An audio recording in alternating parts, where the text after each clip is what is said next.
সেদিন আকাশটা ফেটে চৌচির হয়ে যাবে, নক্ষত্রগুলো খসে পড়বে অন্ধকার অতল গহ্বরে, পাহাড়গুলো ধুনিত তুলার মতো উড়তে থাকবে, মানুষ দিকবিদিক জানশূন্য হয়ে পতঙ্গের মতো ছুটতে থাকবে। হে মানুষ, তুমি কি কখনো ভেবে দেখেছ সেই মুহূর্তটির কথা, যখন ইসরাফিলের আলাইহিসসালামের সিঙ্গার ফুৎকারে পুরো পৃথিবী থরথর করে কেঁপে উঠবে? সমুদ্রের নীল পানিগুলো আগুনে লেলিহান শিখায় পরিণত হবে, গর্ভবতী নারী ভয়ে তার সন্তান প্রসব করে দেবে। মায়াবী এই পৃথিবী, যা নিয়ে আমাদের এত অহংকার, তা এক নিমেষে ধূলিসাৎ হয়ে যাবে। মানুষ যখন কবর থেকে উঠবে, তাদের চোখে থাকবে সীমাহীন আতঙ্ক।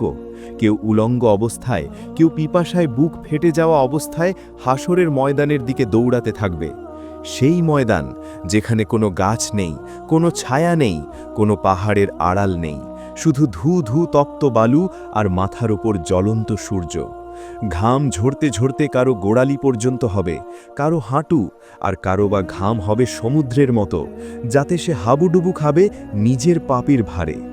সেদিন মানুষের ভাষা হারিয়ে যাবে, গলার কাছে কলিজা শুকিয়ে আসবে, পিপাসায় বুকটা ফেটে যাবে, কিন্তু এক ফোঁটা পানি দেওয়ার মতো কেউ থাকবে না।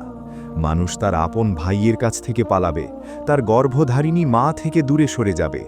যে বাবা সারা জীবন আগলে রেখেছিল, সেই বাবাও সেদিন সন্তানকে দেখে মুখ ফিরিয়ে নেবে। প্রত্যেকের মুখে শুধু একটাই আর্তনাদ, হে আল্লাহ, আজ আমাকে বাঁচাও, আমাকে বাঁচাও। হাজার হাজার বছর মানুষ এই অবস্থায় দাঁড়িয়ে থাকবে। বিচার শুরু হচ্ছে না দেখে মানুষ অস্থির হয়ে পড়বে। তারা এক একে নবীগণের কাছে যাবে সুপারিশের জন্য, কিন্তু প্রত্যেক নবী বলবেন, আজ আমার রব এত রাগান্বিত যে এমন রাগ তিনি আগে কখনো হননি। আজ আমি নিজের চিন্তায় অস্থির। অবশেষে সব মানুষ যখন নিরাশ হয়ে যাবে, তখন তারা যাবেন রাহমাতুল্লিল আলামিন, আমাদের প্রিয় নবী মুহাম্মদুর রাসূলুল্লাহের কাছে। তিনি সেজদায় লুটিয়ে পড়বেন আর আল্লাহর প্রশংসা করতে থাকবেন। দীর্ঘ সময় পর আল্লাহ বলবেন, হে মুহাম্মদ, মাথা তোলো, চাও, তোমাকে দেওয়া হবে। সেদিন থেকেই শুরু হবে বিচার। আমলনামাগুলো আকাশ থেকে বৃষ্টির মতো পড়তে থাকবে, কারো ডান হাতে, কারো বাম হাতে। যাদের বাম হাতে আমলনামা দেওয়া হবে, তাদের বুক চিরে হাহাকার বেরিয়ে আসবে। তারা বলবে, হায়, যদি আজ আমি মাটি হয়ে যেতাম, যদি আমার এই আমলনামা আমাকে না দেওয়া হতো। বন্ধুরা, এই দুনিয়ার চাকচিক্য কি আমাদের সেই কঠিন দিনের কথা ভুলিয়ে দিল? যে চোখ দিয়ে আজ আমরা গুনাহ করছি, সেই চোখ সেদিন আমাদের বিরুদ্ধে সাক্ষ্য দেবে। যে হাত দিয়ে অন্যায় করছি, সেই হাত কথা বলে উঠবে আল্লাহর দরবারে। পালানোর কোনো জায়গা থাকবে না, লুকানোর কোনো সুযোগ থাকবে না। যখন পাল্লায় আমল মাপা হবে, যখন জাহান্নামের হুঙ্কার শোনা যাবে, আর যখন মুমিনরা হাউজে কাউসারের পানি পান করবে, বিচারের ঘোষণা হয়ে গেছে। ফেরেশতারা সারিবদ্ধভাবে দাঁড়িয়ে আছেন। চারদিকে নেমে এসেছে এক পিনপতন নীরবতা। এমন সময় দূর থেকে শোনা যাবে এক ভয়ঙ্কর গর্জন। সেটি হলো জাহান্নাম। জাহান্নামকে যখন টেনে আনা হবে, তার ৭০,০০০ লাগাম থাকবে, এবং প্রতিটি লাগাম ৭০,০০০ ফেরেশতা ধরে টেনে আনবেন। জাহান্নামের সেই হুঙ্কার শুনে আম্বিয়া আলাইহিসসালামগণ পর্যন্ত ভয়ে থরথর করে কাঁপতে থাকবেন। এরপর শুরু হবে পাল্লায় আমল মাপার পালা। মিজান, যেখানে আপনার আর আমার সারা জীবনের গোপন আর প্রকাশ্য সব কাজ ওজন করা হবে। কল্পনা করুন সেই দৃশ্য, যখন আপনার মা একদিকে দাঁড়িয়ে আছে আর আপনি অন্যদিকে। আপনার একটি মাত্র নেকির অভাব হবে, আর আপনি আপনার মায়ের কাছে গিয়ে বলবেন, ওগো মা, দুনিয়াতে আমি তোমার কত আদরের সন্তান ছিলাম, আজ কি আমাকে একটি নেকি দিয়ে সাহায্য করবে? সেদিন মা বলবে, ওরে বাছা, আজ আমার নিজেরই যে কি অবস্থা আমি জানি না, আমি তোকে চিনি না। হায় আফসোস, সেই দিনের অসহায়ত্ব। কারো আমলনামা যখন হালকা হয়ে যাবে, তখন ফেরেশতারা তাকে আগুনের শিকল দিয়ে বাঁধতে শুরু করবে। সেই মানুষটির আর্তনাদে আকাশ বাতাস প্রকম্পিত হবে, কিন্তু তার দিকে দয়ার নজরে তাকানোর কেউ থাকবে না। এরই মাঝে মোমেনদের জন্য আসবে এক বড় নেয়ামত। আমাদের নবী দাঁড়িয়ে থাকবেন হাউজে কাউসারের কিনারে।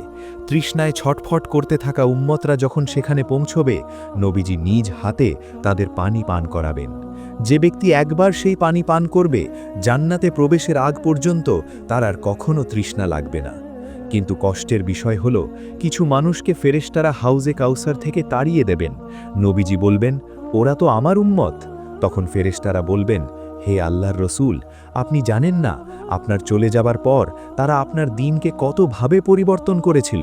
তারা আপনার সুন্নাহ ছেড়ে গুনাহের পথে চলে গিয়েছিল।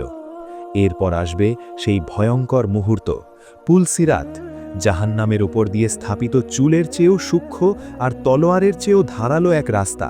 নিচে জ্বলছে লেলিহান অগ্নিশিখা। কাউকে পার হতে হবে বিজলির গতিতে, কাউকে বাতাসের গতিতে, আর কাউকে হামাগুড়ি দিয়ে। পুলসিরাতের দুই পাশে থাকবে বড় বড় কাঁটাযুক্ত লোহার হুক, যা অপরাধীদের টেনে কেনে নিচে ফেলে দেবে। চারদিকে শুধু চিৎকার আর আর্তনাদ, বাঁচাও, আমাকে রক্ষা করো। এখানে মিউজিক একদম কমিয়ে আনুন, গলার স্বর কাঁপা কাঁপা এবং অত্যন্ত করুণ করুন, যেন আপনি সত্যিই কাঁদছেন।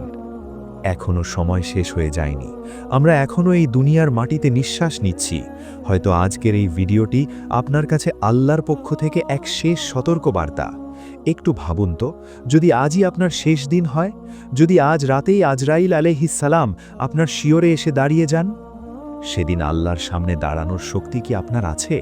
যে হাত দিয়ে আপনি গুনাহ করছেন, যে চোখ দিয়ে হারাম দেখছেন, সেদিন এই অঙ্গগুলো আপনার বিরুদ্ধে নালিশ করবে।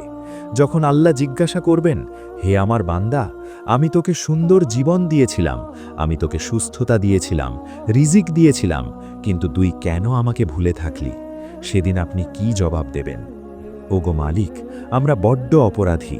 শয়তানের ধোকায় পড়ে আমরা আপনার নাফরমানি করেছি, কিন্তু আপনার রহমত তো অনেক বড়।